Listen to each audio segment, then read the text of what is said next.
ስኮልስ ዴክላን ራይስም ሆነ ብሩኖ ፈርናንዴዝ የአመቱ ምርጥ ተጫዋች ለመባል አይገባቸውም ሲል አነጋጋሪ አስተያየቱን ሰጥቷል። እንግዲህ ዘጉድ ዘባር እንደ ፉትቦል በተሰኘ የእግር ኳስ ፖድካስታቸው ላይ ኒኪ በት እንዲሁም ደግሞ ፖል ስኮልስ ሀሳባቸውን ሲሰጡ ፖል ስኮልስ ምንድነው ያለው?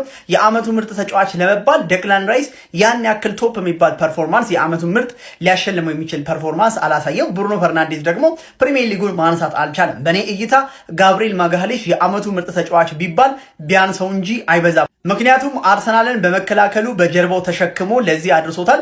ሊጉን የሚያሸንፉ ከሆነ ደግሞ የእሱ ተጽዕኖ እጅግ በጣም ከፍተኛ ነው የሚሆነው። ስለዚህ የአመቱ ምርጥ ተጫዋች ሽልማትን ሊወስድ የሚገባው ብሩኖ ፈርናንዴዝ ወይም ዴክላን ራይስ ሳይሆን ጋብሪኤል ማጋሌሽ ነው ሲል እንግዲህ ፖል ስኮልስ ሀሳቡን ሰጥቷል። እናንተስ በፖል ስኮልስ ሀሳብ ተስማማላችሁ ወይ?